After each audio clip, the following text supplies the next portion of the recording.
अध्याय 7 सबक 6 सीखने के लिए काम करें, पैसे के लिए काम न करें। 1995 में मैंने सिंगापुर के एक अखबार में इंटरव्यू दिया। युवा महिला रिपोर्टर समय पर आ गई और इंटरव्यू तत्काल शुरू हो गया। हम एक आलीशान होटल की लॉबी में कॉफी की चुस्कियां लगा रहे थे और मेरी सिंगापुर यात्रा के उद्देश्य पर चर्चा कर रहे थे। मैं प्लेटफॉर्म पर जिग जिगलर के साथ बैठने वाला था, वे प्रेरणा पर चर्चा करने वाले थे और मैं अमीरों के रहस्य पर बोलने वाला था। एक दिन मैं भी आपकी तरह बेस्ट सेलिंग लेखिका बनना चाहती हूँ, इस महिला ने कहा। मैंने उसके कई लेख पढ़े थे और मैं उनसे प्रभावित हुआ था।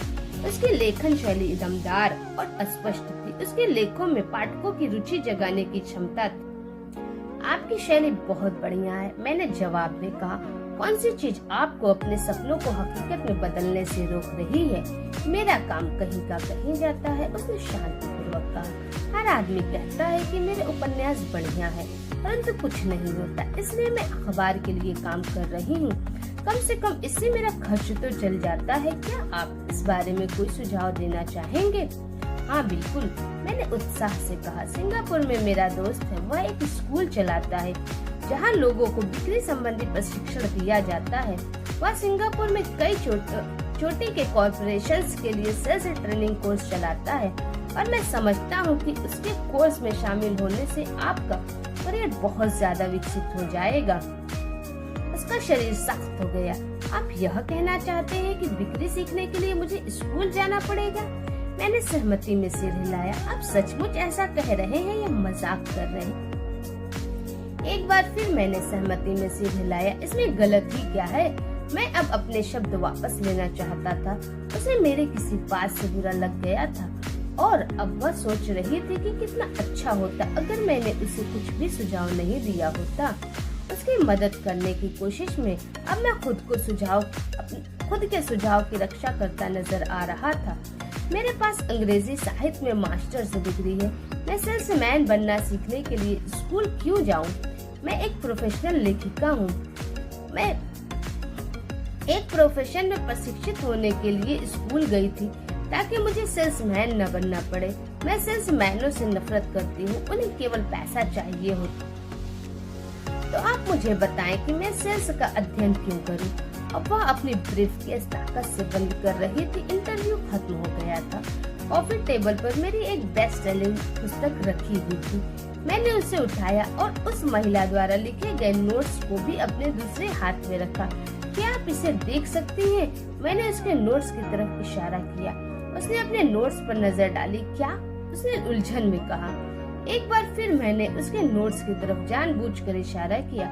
उसके पैड पर उसने लिखा था रॉबर्ट कियोसाकी बेस्ट सेलिंग लेखक। यहाँ पर बेस्ट सेलिंग लेखक लिखा हुआ है, न कि बेस्ट राइटिंग लेखक। उसकी आंखें तत्काल फैल गई। मैं बहुत बुरा लेखक हूँ, आप बहुत बढ़िया लेखिका हैं। मैं सेल्स स्कूल गया हूँ, आपके पास मास्टर्स डिग्री है। दोनों को इकट्ठा कर ले और आप एक बेस्ट सेलिंग लेखिका और बेस्ट राइटिंग लेखिका बन सकती हैं। उसकी आंखों में गुस्सा था। मैं कभी इतने नीचे नहीं गिरूंगी कि बिक्री सीखने के लिए प्रशिक्षण लूं। आप जैसे लोगों को तो लिखना ही नहीं चाहिए। मैं एक प्रोफेशनल लेखिका हूँ और आप एक सेल्समैन हैं। यह सही नहीं है। उसने अपने बाकी के नोट्स भी समेट लिए और वह सिंगापुर की उस नम सुबह में तेजी से बाहर चली गई। कम से कम उसने अगले दिन मुझे एक अच्छा कवरेज दिया। दुनिया स्मार्ट, बूढ़ी, शिक्षित और प्रतिभा संपन्न लोगों से भरी हुई है। हम उनसे हर दिन मिलते हैं, वे हमारे चारों तरफ हैं। कुछ दिनों पहले मेरी कार में कुछ गड़बड़ आ गई थी।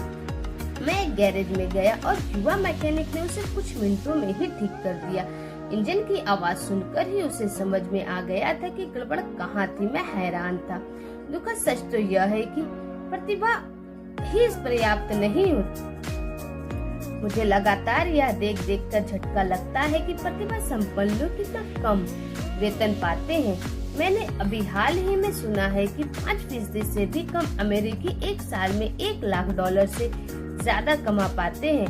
मैं ऐसे प्रतिभाशाली और उच्च शिक्षित लोगों से मिला हूँ जो एक साल में $20,000 से भी कम कमा पाते हैं। मेडिकल व्यवसाय में विशेषज्ञता रखने वाले एक व्यावसायिक सलाहकार मुझे बता रहा था कि कितने डॉक्टर, दंत चिकित्सक और दूसरे लोग पैसे की समस्या से जूझ रहे हैं और मेरी सोच यह थी कि एक बार डॉक्टर बनने के बाद पैसा उनके घर बरसने लगता होगा।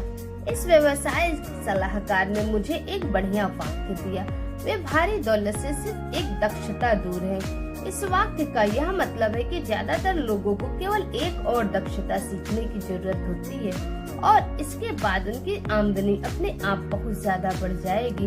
मैं यह पहले ही बता चुका हूँ कि फाइनेंशियल बुद्धि अकाउंटिंग, निवेश, मार्केटिंग और कानून का समन्वय है।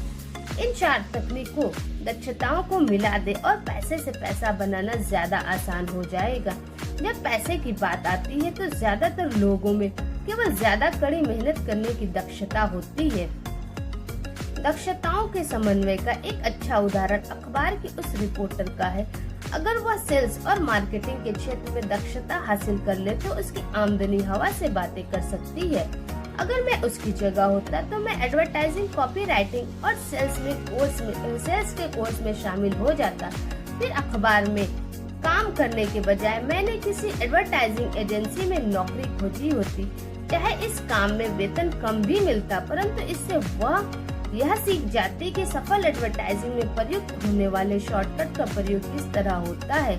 उसे अपना कुछ समय जनसंपर्क में भी देना होता। जो एक महत्वपूर्ण दक्षता है, वह यह भी सीखती कि मुफ्त प्रचार में किस तरह लाखों कमाए जाते हैं। फिर रातों में और सप्ताहांतों में वह अपना महान उपन्यास पूरा कर सकती थी। अब वह पूरा हो जाता तो वह अपनी पुस्तक को बेचने के लिए ज्यादा अच्छी स्थिति में होती। फिर कुछ ही समय में वह एक बेस्ट सेलिंग लेखिका हो सकती थी। जब मैंने अपनी पहली पुस्तक if you want to be rich and happy don't go to school छपवाई तो एक प्रकाशक ने यह सुझाव दिया कि मैं शीर्षक को बदलकर द इकोनॉमिक्स ऑफ एजुकेशन कर दूं। मैंने प्रकाशक से साफ कह दिया कि इस तरह के शीर्षक से पुस्तक की कुल 2 प्रतियां ही बिकेंगी। एक तो मेरा परिवार खरीदेगा और दूसरा मेरा सबसे अच्छा दोस्त। यह कि वे दोनों ही इसे मुफ्त में पाने की आशा करेंगे। If you want to be rich and happy don't go to school शीर्षक को जानबूझकर चुटीला बनाया गया था, क्योंकि मैं जानता था कि ऐसा करने से इसे अत्यधिक प्रचार मिल जाएगा। मैं शिक्षा का समर्थक हूँ और शिक्षा के सुधार में विश्वास करता हूँ, अन्यथा मैं अपने पुरातन पंथी शिक्षा तंत्र को बदलने की बार बार मांग क्यों करता। इसलिए मैंने एक ऐसा टाइटल चुना जो टीवी और रेडियो शो पर ज्यादा प्रचारित हो सकता था, सिर्फ इसलिए क्योंकि मैं विवादास्पद होने से नहीं डरता। कई लोगों का विचार था कि मैं कोई फ्रूट केक था, परंतु पुस्तक बिकी और बहुत बिकी। जब मैं यूएसए मर्चेंट मरीन एकेडमी से 1969 में ग्रेजुएट हुआ तो मेरे पढ़े लिखे डैडी खुश हुए। स्टैंडर्ड ऑयल ऑफ कैलिफोर्निया ने मुझे अपने ऑयल टैंकर फ्लीट में काम दे दिया। मैं 3rd मेट था और हालांकि मेरी तनख्वाह मेरे सहपाठियों की तुलना में कम थी, परंतु कॉलेज के बाद पहले काम के हिसाब से ठीक थी। मेरी शुरुआती तनख्वाह $42,000 प्रति वर्ष थी, जिसमें ओवर टाइम भी शामिल था और मुझे केवल 7 महीने काम करना पड़ता था। बाकी के 5 महीने मेरी छुट्टी होती थी। अगर मैं चाहता तो मैं एक सहायक शिपिंग कंपनी के साथ वियतनाम जा सकता था और अपनी 5 महीनों की छुट्टियों के बदले मैं अपनी तनख्वाह दुगनी कर सकता था। मेरे सामने एक बहुत बढ़िया करियर था, परंतु मैंने 6 महीने बाद ही इस्तीफा दे दिया और मरीन कॉर्प्स में भर्ती हो गया ताकि मैं हवाई जहाज उड़ाना सीख सकूं। मेरे पढ़े लिखे डैडी का दिल टूट गया। अमीर डैडी ने मुझे बधाइयाँ दी। स्कूल और नौकरी में विशेषज्ञता का विचार एक लोकप्रिय विचार है, यानी कि ज्यादा धन कमाने के लिए या प्रमोशन हासिल करने के लिए आपको विशेषज्ञता हासिल करने की जरूरत है। इसलिए मेडिकल डॉक्टर तत्काल बाल रोग विशेषज्ञ या अस्थि रोग विशेषज्ञ जैसे विशेषज्ञता हासिल करने में जुट जाते हैं।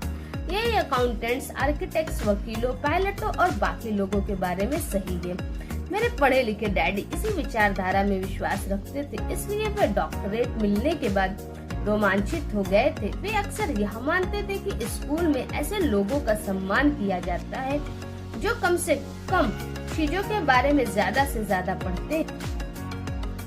अमीर डैडी मुझे इसका ठीक उल्टा करने के लिए प्रोत्साहित करते थे। आपको हर चीज के बारे में थोड़ा थोड़ा पता होना चाहिए, यह उनका सुझाव था। इसलिए मैंने उनकी कंपनियों में कई विभागों में सालों तक काम किया। कुछ समय के लिए मैंने उनके अकाउंटिंग डिपार्टमेंट में काम किया। हालांकि मैं कभी अकाउंटेंट नहीं बन सकता था, परंतु वे चाहते थे कि मैं उस विभाग में रहकर उसके बारे में मोटी मोटी बातें समझ लूं। अमीर डैडी जानते थे कि मैं वहाँ की शब्दावली को पकड़ लूंगा और यह भी समझ लूंगा कि क्या महत्वपूर्ण होता है और क्या नहीं। मैं एक बस बॉय और कंस्ट्रक्शन वर्कर के रूप में भी काम कर चुका हूँ और सेल्स, रिजर्वेशन और मार्केटिंग में भी। वे मुझे और माइक को सीढ़ी दर सीढ़ी सिखा रहे थे, इसलिए वे चाहते थे कि हम लोग उनके बैंकर्स, वकीलों, अकाउंटेंट्स और ब्रोकर्स के साथ बैठकों में भाग लें। वे चाहते थे कि हम लोग उनके साम्राज्य के हर पहलू के बारे में थोड़ी बहुत जानकारी रखें। जब मैंने स्टैंडर्ड ऑयल की अच्छी तनख्वाह वाली नौकरी छोड़ी तो मेरे पढ़े लिखे डैडी ने मुझसे दिल खोलकर बातें की। उन्हें कुछ समझ में नहीं आ रहा था। वे मेरे निर्णय के पीछे कारण को नहीं समझ पा रहे थे, क्योंकि जिस नौकरी से मैंने इस्तीफा दिया था उसमें तनख्वाह अच्छी थी, फायदे बहुत थे, खाली समय भी बहुत मिलता था और प्रमोशन के अच्छे अवसर थे। जब एक शाम को उन्होंने मुझसे पूछा, तुमने नौकरी क्यों छोड़ दी, तो मैं लाख कोशिश करने के बाद भी उन्हें इसका कारण नहीं समझा सका। मेरे तर्क उनके तर्क के दायरे में फिट नहीं हो पा रहे थे। समस्या यह थी कि मेरा तर्क मेरे अमीर डैडी का तर्क था। मेरे पढ़े लिखे डैडी के लिए नौकरी की सुरक्षा ही सब कुछ थी, मेरे अमीर डैडी के लिए सीखना ही सब कुछ था। पढ़े लिखे डैडी का विचार था कि मैं शिप ऑफिसर बनने की शिक्षा ग्रहण करने स्कूल गया था। अमीर डैडी जानते थे कि मैं अंतर्राष्ट्रीय व्यापार के अध्ययन के लिए स्कूल गया था। तो एक विद्यार्थी की तरह मैं सुदूर पूर्व और साउथ पैसिफिक जाने वाले जहाजों पर, बड़े फ्रूट्स पर, ऑयल टैंकरों और यात्री जहाजों पर काम करता रहा। अमीर डैडी इस बात पर जोर देते थे कि मैं यूरोप की तरफ जाने वाले जहाजों के बजाय प्रशांत महासागर पर अपना ध्यान केंद्रित करूं, क्योंकि भविष्य के देश एशिया में है, यूरोप में नहीं। जबकि मेरे ज्यादातर सहपाठी, जिनमें माइक भी शामिल था, अपने घरों पर पार्टी और मौज मस्ती करते थे।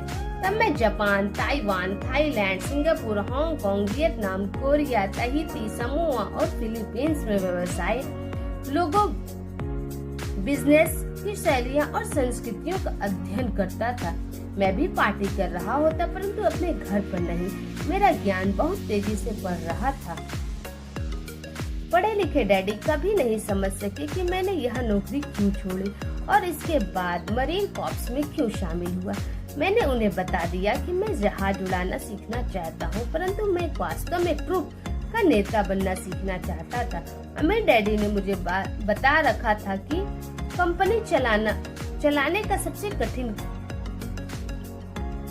कठिन काम था लोगों से काम लेना। उन्होंने 3 साल तक सेना में काम किया था। मेरे पढ़े लिखे डैडी ने कभी ऐसा नहीं किया था।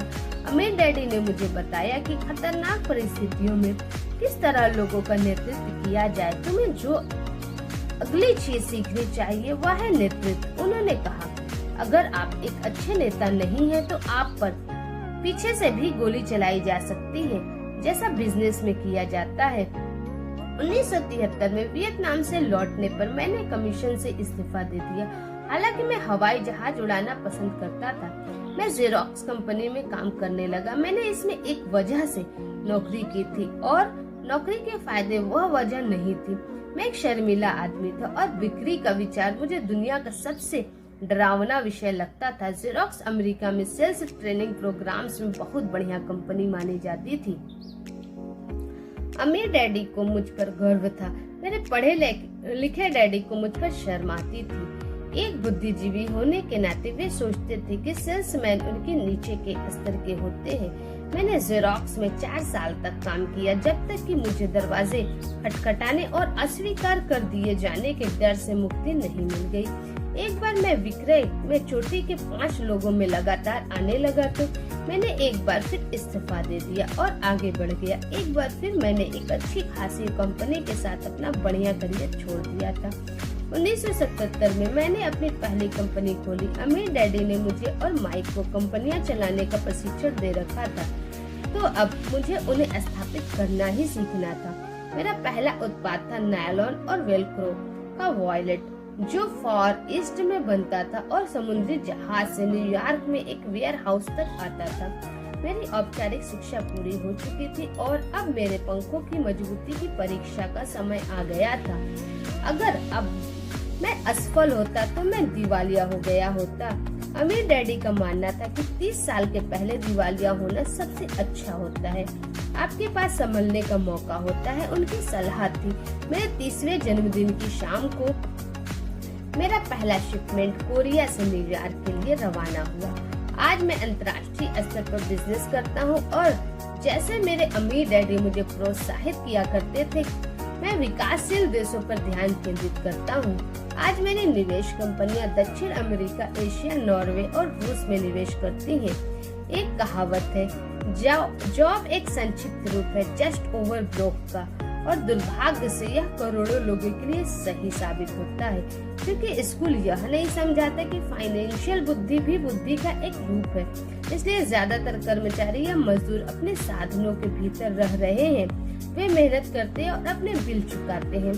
एक और डरावनी मैनेजमेंट थ्योरी है, काम करने वाले इसलिए कड़ी मेहनत करते हैं ताकि उन्हें नौकरी से न निकाल दिया जाए, और मालिक उन्हें केवल इतना देते हैं ताकि काम करने वाले छोड़कर ना चले जाएं। और अगर आप ज्यादातर कंपनियों की तनख्वाहें देखें तो आप पाएंगे कि इस बात में थोड़ी बहुत सच्चाई तो है। इसका कुल परिणाम यह होता है कि ज्यादातर कर्मचारी आगे नहीं बढ़ पाते। वे वही करते हैं जो उन्हें सिखाया जाता है। सुरक्षित नौकरी खोज लो। ज्यादातर काम करने वाले कम समय के पुरस्कारों जैसे वेतन और दूसरे फायदों के लिए काम करते हैं, परंतु दीर्घकालीन दृष्टि से यह उनके लिए घाटे का सौदा साबित होता है। इसके बजाय मैं युवा लोगों को यही सलाह दूंगा कि नौकरी खोजते समय वे इस बात पर कम ध्यान दें कि वे कितना कमा रहे हैं और इस बात पर ज्यादा ध्यान दें कि वे कितना सीख रहे हैं। रास्ते पर आगे की तरफ देखकर यह तय करें कि किसी खास प्रोफेशन को चुनने के लिए पहले और चूहा दौड़ में फंसने से पहले वे कितनी दक्षताओं में पारंगत होना चाहते हैं। एक बार लोग बिल चुकाने की आजीवन प्रक्रिया में फंस जाते हैं तो वे छोटे हैमस्टर्स की तरह धातु के छोटे पहियों के चारों तरफ घूमते रहते हैं। उनके छोटे पैर तेजी से घूमते हैं, पहिए भी तेजी से घूमते हैं, परंतु आने वाले कल में भी वे उसी पिंजरे में रहेंगे, नौकरी। जंतरी मैगवायर फिल्म में टिम क्रूज का बहुत बढ़िया रोल था और इस फिल्म में कई बहुत जोरदार संवाद थे। शायद सबसे यादगार लाइन थी, मुझे पैसे दिखाओ, परंतु एक और लाइन थी जो मेरे हिसाब से ज्यादा सच्ची थी। यह उस दृश्य में थी जहां टिम क्रूज फार्म छोड़कर जा रहा है। उसे नौकरी से निकाल दिया गया और वह पूरी कंपनी से पूछता है, मेरे साथ कौन आना चाहता है, और सब लोग मौन और स्तब्ध हैं। केवल एक औरत बोलती है, मैं आना तो चाहती हूँ, परंतु मेरी 3 महीने में प्रमोशन होने वाला है। यह वाक्य शायद पूरी फिल्म का सबसे सच्चा वक्तव्य है। यह उस तरह के वक्तव्य है जो बिल चुकाने के लिए मेहनत करने वाले लोग हमेशा इस्तेमाल करते हैं।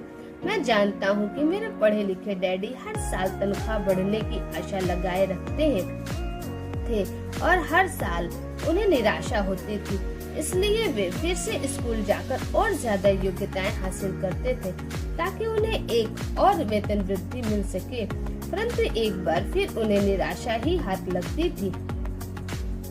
मैं अक्सर लोगों से यह सवाल पूछता हूँ रोजमर्रा में कि यह गतिविधि आपको कहाँ ले जा रही है। छोटे हैमस्टर की तरह लोगों को यह देखना चाहिए कि उनकी कड़ी मेहनत का नतीजा क्या निकल रहा है, उनका भविष्य कैसा होगा। Cyril Brickfield the American Association of Retired People के भूतपूर्व एग्जीक्यूटिव डायरेक्टर का कहना है कि प्राइवेट पेंशन की हालात बहुत खराब है। पहली बात तो यह है कि आज काम करने वालों में से 50% को कोई पेंशन नहीं मिलेगी। इसी बात से चिंता होनी चाहिए और बाकी बचे 50% में से भी 75 से 80% लोगों को नाम मात्र की पेंशन मिलेगी, जो $55 या $150 या $300 प्रति माह होगी।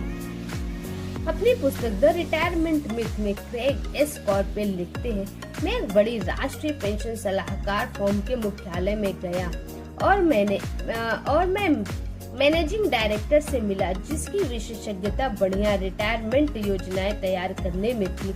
जब मैंने उससे पूछा कि छोटे ऑफिसों में काम करने वाले लोगों को पेंशन से कितनी आमदनी की उम्मीद करनी चाहिए, तो उसने विश्वास भरी मुस्कुराहट के साथ कहा, सिल्वर बुलेट। सिल्वर बुलेट का क्या मतलब होता है, मैंने पूछा। उसने अपने कंधे उचकाए। अगर बुजुर्गों की लगता है कि बुढ़ापे में उनके पास जिंदा रहने के लिए पर्याप्त धन नहीं है, तो वे अपने आप को गोली मार सकते हैं। पर्पल इसके बाद पुराने रिटायरमेंट प्लान और ज्यादा खतरनाक नए 401 के प्लान में अंतर को स्पष्ट करते हैं। ज्यादातर काम करने वालों के लिए यह कोई सुखद तस्वीर नहीं है, और यह तो हुई रिटायरमेंट की बात। जब इस तस्वीर में मेडिकल फीस और दीर्घकालीन नर्सिंग होम सुविधा को जोड़ा जाता है तो तस्वीर डरावनी हो जाती है। उनकी 1995 की पुस्तक में वे बताते हैं कि नर्सिंग होम की फीस $30,000 प्रति वर्ष से $1,25,000 प्रति वर्ष है। वे अपने इलाके के साफ सुथरे परंतु साधारण नर्सिंग होम में गए और उन्होंने 1995 में कीमत को $88,000 पाया। आज भी समाजवादी चिकित्सा वाले देशों के कई अस्पतालों में कई कड़े फैसले लेने होते हैं, जैसे कौन जिएगा और कौन मरेगा। वे यह फैसले विशुद्ध रूप से इस आधार पर लेते हैं कि उनके पास कितना पैसा है और मरीज कितने वृद्ध है। अगर मरीज वृद्ध है तो वे अक्सर मेडिकल केयर को अपेक्षाकृत युवा व्यक्ति को दे देते हैं। बूढ़ा गरीब मरीज लाइन में सबसे पीछे खड़ा रहता है। तो जिस तरह अमीर लोग बेहतर शिक्षा हासिल कर सकते हैं, उसी तरह अमीर लोग अपने आप को जिंदा भी रख सकते हैं, जबकि जिनके पास दौलत नहीं है वे मर जाएंगे। तो मैं हैरान हो जाता हूँ कि क्या कर्मचारी भविष्य में देख पा रहा है, या उनकी भविष्य दृष्टि केवल उनकी अगली तनख्वाह तक ही जाती है और वे अपने आप से कभी दूरगामी भविष्य के बारे में सवाल ही नहीं करते। जब मैं ज्यादा पैसे कमाने की इच्छा रखने वाले वयस्कों के सामने बोलता हूँ, तो मैं हमेशा एक ही चीज की सलाह देता हूँ। मैं यह सुझाव देता हूँ कि वे अपने जीवन के बारे में एक लंबा दृष्टिकोण रखें, केवल पैसे और सुरक्षा के लिए काम करने के बजाय, जो हालांकि महत्वपूर्ण है। मैं सुझाव देता हूँ कि वे एक और काम करने लगे जो उन्हें एक और दक्षता सिखा दे। अगर वे सेल्स तकनीकें सीखना चाहते हैं तो अक्सर मैं उनसे किसी नेटवर्क मार्केटिंग कंपनी में शामिल हो जाने के लिए कहता हूँ, जिसे मल्टी लेवल मार्केटिंग भी कहा जाता है। इनमें से कुछ कंपनियों के प्रशिक्षण कार्यक्रम बहुत बढ़िया होते हैं, जो लोगों के मन से झिझक और असफलता का डर निकाल देते हैं, जो लोगों के असफल होने का मुख्य कारण होते हैं। लंबे समय में शिक्षा धन से ज्यादा मूल्यवान है। जब मैं यह सुझाव देता हूँ तो अक्सर लोगों की प्रतिक्रिया होती है, पर इसमें बहुत झंझट है, या मैं केवल वही करना चाहता हूँ जिसमें मेरी रुचि है। इसमें बहुत झंझट है के जवाब में मैं पूछता हूँ, तो आप जिंदगी भर सिर्फ इसलिए काम करते रहेंगे ताकि आपकी आय में से 50% आप सरकार को दे दे। दूसरे वक्तव्य में मैं केवल वही करना चाहता हूँ जिसमें मेरी रुचि है के जवाब में मैं कहता हूँ, मैं जिम जाने में बिल्कुल रुचि नहीं रखता, परंतु मैं वहाँ इसलिए जाता हूँ ताकि मैं ज्यादा फिट हो सकूं और ज्यादा समय तक जिंदा रह सकूं। दुर्भाग्य से उस पुरानी कहावत में कुछ सच्चाई है। आप एक बूढ़े कुत्ते को नई चालबाजी नहीं सिखा सकते। जब तक कोई आदमी बदलने के लिए तैयार ना हो, बदलना बहुत कठिन होता है। परंतु उन लोगों के लिए जो कुछ नया सीखने के विचार से प्रेरित हो सकते हैं और दो राहें पर खड़े हैं, मेरा सुझाव यही है, जिंदगी बहुत हद तक जिम जाने की ही तरह है। इसमें सबसे दर्द भरा हिस्सा वहाँ जाने का फैसला लेना है। एक बार आप यह फैसला कर लेते हैं तो बाकी सब आसान हो जाता है। ऐसे कई दिन आए जब मैं जिम जाने के नाम से कांप जाता हूँ, परंतु एक बार मैं वहाँ पहुँच जाता हूँ और काम शुरू कर देता हूँ तो मुझे इसमें मजा आने लगता है। जब मैं वहाँ से निकलता हूँ तो मुझे हमेशा खुशी होती है कि मैं वहाँ गया था। अगर आप कुछ नया सीखने के प्रति अनिच्छुक हो और इसके बजाय आप अपने क्षेत्र में बहुत विशेषज्ञता हासिल करने पर जोर देते हो, तो यह सुनिश्चित कर ले कि जिस कंपनी के लिए आप काम करते हैं वहाँ यूनियन हो। लेबर यूनियन विशेषज्ञों की रक्षा के लिए ही बनाई जाती है। मेरे पढ़े लिखे डैडी जब गवर्नर की कृपा दृष्टि से दूर हो गए तो वे हवाई में टीचर्स यूनियन के अध्यक्ष हो गए। उन्होंने मुझे बताया कि यह उनके द्वारा किया गया सबसे कठिन काम था। मेरे अमीर डैडी ने दूसरी ओर जिंदगी भर यह कोशिश की कि उनकी कंपनियों में यूनियन न बन पाए। वे सफल हुए, हालांकि यूनियन काफी करीब आ गई थी, परंतु अमीर डैडी हमेशा उन्हें दूर रखने में कामयाब हो जाते थे। व्यक्तिगत रूप से मैं किसी का पक्ष नहीं लेता, क्योंकि मुझे दोनों ही बातों में फायदा दिखते हैं और उनकी जरूरत दिखती है। अगर आप स्कूल द्वारा सुझाए रास्ते पर चलते हैं, उच्च विशेषज्ञता हासिल करते हैं, तो फिर आप यूनियन की सुरक्षा में चले जाएं। उदाहरण के लिए, अगर मैं अपने हवाई जहाज उड़ाने के करियर में गया होता तो मैंने ऐसी कंपनी पसंद की होती जिसकी पायलट यूनियन बहुत बड़ी होती। क्यों? क्योंकि मेरी जिंदगी केवल एक दक्षता को सीखने के लिए समर्पित होती, जिसका मूल्य केवल एक उद्योग में ही हो सकता था। अगर मुझे उस उद्योग से निकाल दिया गया होता तो मेरे जीवन की दक्षताएं किसी दूसरे उद्योग में उतनी बहुमूल्य नहीं होती। अगर किसी वरिष्ठ पायलट को निकाल दिया जाए जिसके पास हवाई उड़ान का 1,00,000 घंटे का अनुभव हो और जो हर साल $1,50,000 कमा रहा हो, उसे स्कूल टीचिंग में इतनी ज्यादा कमाई वाला बराबरी का काम ढूंढने में बहुत दिक्कत आएगी। दक्षताएं एक उद्योग से दूसरे उद्योग में ट्रांसफर नहीं होती, क्योंकि एयरलाइंस उद्योग में जिन दक्षताओं की जरूरत होती है और जिसके लिए पायलटों को ज्यादा वेतन दिया जाता है, वे स्कूल सिस्टम में उतनी महत्वपूर्ण नहीं होती।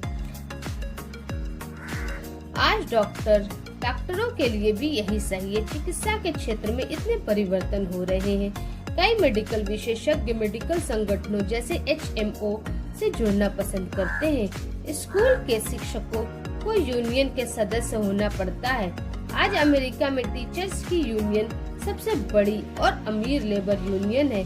NEA यानी नेशनल एजुकेशन एसोसिएशन के पास बहुत ज्यादा राजनीतिक प्रभाव है।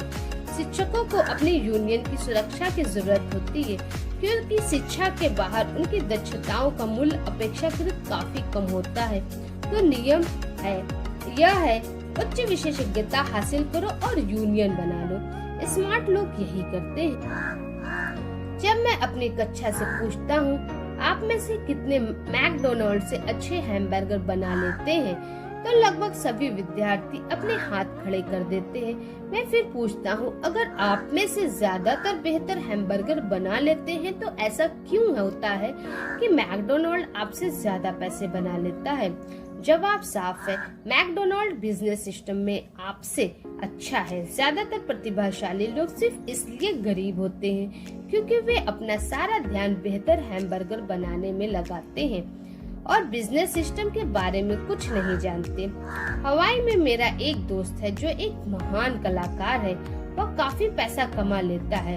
एक दिन उसकी माँ के वकील ने उसे बताया कि उसकी माँ ने अपने पुत्र के नाम पर $35,000 छोड़े हैं।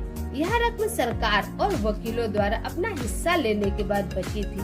तत्काल उसने इस पैसे से विज्ञापन करके अपने व्यवसाय को बढ़ाने का सोचा। 2 महीने बाद उसका पहला पूरे पेज का रंगीन विज्ञापन एक महंगी पत्रिका में प्रकाशित हुआ, जिसके पाठक बहुत अमीर लोग थे। यह विज्ञापन 3 महीने तक चला। उसे विज्ञापन के प्रत्युत्तर में कोई जवाब नहीं मिला और उसकी सारी पूंजी उस विज्ञापन में खत्म हो गई। अब वह पत्रिका पर दावा ठोकना चाहता है। यह एक ऐसे आदमी का सामान्य उदाहरण है जो एक बेहतरीन हैमबर्गर बना सकता है, परंतु बिजनेस की बिल्कुल समझ नहीं रखता। जब मैंने उससे पूछा कि उसने क्या सीखा, तो उसका जवाब केवल यही था कि विज्ञापन करने वाले लोग धोखेबाज होते हैं। मैंने फिर उससे पूछा कि क्या वह सेल्स में या डायरेक्ट मार्केटिंग में कोई कोर्स करना चाहता है, तो उसका जवाब था, मेरे पास समय नहीं है और मैं अपना पैसा बर्बाद नहीं करना चाहता। दुनिया प्रतिभा संपन्न गरीब लोगों से भरी पड़ी है। अक्सर वे या तो गरीब हैं या फिर पैसे की समस्या से जूझ रहे हैं। या अपनी क्षमताओं से कम पैसा कमा रहे हैं और इसका जिम्मेदार उनके ज्ञान का विषय नहीं है बल्कि उनका अज्ञान है। वे एक बेहतर हैमबर्गर बनाने की दक्षता को पैना करने में ही लगे रहते हैं और हैमबर्गर को बेचने और उसे घर तक पहुंचाने की दक्षता पर बिल्कुल भी ध्यान नहीं देते। शायद मैकडोनाल्ड सबसे अच्छे हैमबर्गर नहीं बनाता है, परंतु वे एक मूलभूत रूप से औसत हैमबर्गर को बेचने और उसे घर तक पहुंचाने में सर्वश्रेष्ठ है। गरीब डैडी चाहते थे कि मैं विशेषज्ञता हासिल करूं। उनका विचार था कि अगर मैं ऐसा करूंगा तो मुझे ज्यादा वेतन मिलेगा। हालांकि उन्हें हवाई के गवर्नर ने साफ कह दिया था कि वे राज्य सरकार के लिए अब काम नहीं कर सकते। फिर भी मेरे पढ़े लिखे डैडी मुझे विशेषज्ञता हासिल करने के लिए प्रोत्साहित किया करते थे। पढ़े लिखे डैडी ने टीचर्स यूनियन का काम संभाल लिया था और वे उच्च शिक्षित और निपुण प्रोफेशनल्स के लिए और ज्यादा सुरक्षा और फायदों के लिए अभियान छेड़ रहे थे। हमें इस बात पर काफी बहस हुई, परंतु मैं जानता हूँ कि वे इस बात पर कभी सहमत नहीं हुए कि ज्यादा विशेषज्ञता के कारण ही यूनियन के संरक्षण की जरूरत होती है। वे यह कभी नहीं समझ पाए कि आप जितनी ज्यादा विशेषज्ञता हासिल कर लेते हैं उतने ही ज्यादा आप जाल में फंस जाते हैं और आप अपनी विशेषज्ञता पर निर्भर हो जाते हैं। अमीर डैडी की सलाह यह थी कि माइक और मैं खुद विकास करें। कई कॉरपोरेशंस यही करते हैं। वे बिजनेस स्कूल के किसी युवा प्रतिभाशाली विद्यार्थी को चुन लेते हैं और फिर उस आदमी को इस तरह विकसित करते हैं ताकि एक दिन वह कंपनी की जिम्मेदारी संभाल सके। और ये प्रतिभाशाली युवा कर्मचारी किसी एक डिपार्टमेंट में विशेषज्ञ नहीं होते। वे बिजनेस सिस्टम के सभी पहलुओं की जानकारी लेने के लिए इस डिपार्टमेंट से उस डिपार्टमेंट तक काम करना सीखते हैं। अमीर लोग अक्सर अपने बच्चों या दूसरों के बच्चों को इसी तरह विकसित करते हैं। ऐसा करने से उनके बच्चों को बिजनेस की पूरी प्रक्रिया अच्छी तरह समझ में आ जाती है और वे यह भी समझ जाते हैं कि किस तरह विभिन्न डिपार्टमेंट्स में तालमेल होता है। दूसरे विश्व युद्ध की पीढ़ी में एक कंपनी से दूसरी कंपनी में जाना बुरा समझा जाता था। आज इसे स्मार्ट समझा जाता है, क्योंकि लोग ज्यादा विशेषज्ञता हासिल करने के बजाय इस कंपनी को बदलकर दूसरी कंपनी में जाना पसंद करेंगे। तो क्यों न कमाने के बजाय सीखने पर ध्यान केंद्रित किया जाए। कम समय में हो सकता है कि आपकी आमदनी कम हो, परंतु लंबे समय में इसे आपको बहुत ज्यादा फायदा होगा। सफलता के लिए जिन मुख्य मैनेजमेंट दक्षताओं की जरूरत होती है वे हैं कैश फ्लो का मैनेजमेंट, सिस्टम का मैनेजमेंट, आपके और आपके परिवार के साथ समय को मिलाकर लोगों का मैनेजमेंट। सबसे महत्वपूर्ण विशेषज्ञ दक्षता सेल्स और मार्केटिंग की समझ है। बिक्री की योग्यता ही व्यक्तिगत सफलता की आधारभूत कुशलता है। इसलिए आपको दूसरे आदमी के साथ संप्रेषण में कुशल होना चाहिए, चाहे वह कोई ग्राहक हो, कर्मचारी हो, बॉस हो, पत्नी हो या बच्चे हो। कम्युनिकेशन स्किल जैसे लिखना, बोलना और सौदेबाजी करना सफल जीवन के लिए बहुत जरूरी है। यह एक ऐसे कला है जिस पर मैं लगातार मेहनत करता हूँ और अपने ज्ञान को बढ़ाने के लिए पाठ्यक्रमों में भाग लेता हूँ या शैक्षणिक टेप खरीदता हूँ। जैसा कि मैंने बताया, मेरे पढ़े लिखे डैडी ने जितनी ज्यादा मेहनत की वे उतने ही ज्यादा काबिल बने। उन्होंने जितनी ज्यादा विशेषज्ञता हासिल की वे उतने ही ज्यादा फंसते चले गए। हालांकि उनकी तनख्वाह बढ़ी, परंतु उनके विकल्प कम होते चले गए। जब उन्हें सरकारी नौकरी से हटा दिया गया तभी उन्हें पता चला कि वे व्यवसाय की दृष्टि से कितने जोखिम में थे। यह तो उसी तरह का मामला हो गया जैसे प्रोफेशनल एथलीट्स को अचानक चोट लग जाए या वह खेलने के लिए ज्यादा बूढ़ा हो जाए। उनकी ऊंची तनख्वाह वाली स्थिति चली जाती है और वे अपनी सीमित दक्षताओं के सहारे जीवन यापन करते हैं। मैं सोचता हूँ कि इसलिए मेरे पढ़े लिखे डैडी बाद में यूनियनों के इतने समर्थक बन गए थे। उन्होंने यह महसूस कर लिया था कि यह यूनियन ने उन्हें कितना ज्यादा फायदा दिलाया होता। अमीर डैडी माइक और मुझे सभी चीजों के बारे में थोड़ी थोड़ी जानकारी रखने के लिए प्रोत्साहित करते थे। वे हमें ऐसे लोगों के साथ काम करने के लिए प्रोत्साहित करते थे जो हमसे ज्यादा स्मार्ट है, और वे हमसे यह भी चाहते थे कि हम स्मार्ट लोगों से एक टीम के रूप में काम करवाएं। आज इससे व्यावसायिक विशेषज्ञताओं का समन्वय कहा जाएगा। आज मैं भूतपूर्व स्कूल टीचर से मिलता हूँ जो हर साल लाखों डॉलर कमा रहे हैं। वे इतना ज्यादा इसलिए कमा रहे हैं क्योंकि उनके पास अपने क्षेत्र की विशेषज्ञ दक्षताओं के अलावा भी दक्षताएं हैं। वे सिखा भी सकते हैं और बेच भी सकते हैं और मार्केटिंग भी कर सकते हैं। बिक्री और मार्केटिंग की दक्षताएं ज्यादातर लोगों को इसलिए कठिन लगती है क्योंकि इसमें नकारे जाने का या अस्वीकार किए जाने का डर होता है। आप संप्रेषण, सौदेबाजी और अपने नकारे जाने के डर का सामना करने में जितने बेहतर होंगे, आपके लिए जिंदगी उतनी ही आसान होगी। जिस तरह मैंने अखबार की लेखिका को सलाह दी थी कि बेस्ट सेलिंग लेखिका बनना चाहती थी, मैं हर किसी को यह वही सलाह देना चाहूँगा। तकनीकी रूप से विशेषज्ञता हासिल करने के कुछ मजबूत पहलू होते हैं और कुछ कमजोर पहलू भी होते हैं। मेरे कुछ दोस्त हैं जो जीनियस है, परंतु वे दूसरे लोगों के साथ प्रभावी ढंग से बात नहीं कर पाते और परिणाम स्वरूप उनकी आमदनी बहुत कम है। मैं उन्हें सलाह देता हूँ कि वे 1 साल तक बिक्री की कला सीख लें, चाहे वे कुछ भी न कमाएं, परंतु उनकी कम्युनिकेशन स्किल्स सुधर जाएगी और यह अनमोल है। अच्छे सीखने वाले, बेचने वाले और मार्केटिंग करने वाले व्यक्ति होने के अलावा हमें अच्छे शिक्षक और अच्छे विद्यार्थी होने की भी जरूरत है। दरअसल अमीर होने के लिए आप में लेने के साथ ही देने की काबिलियत भी होनी चाहिए।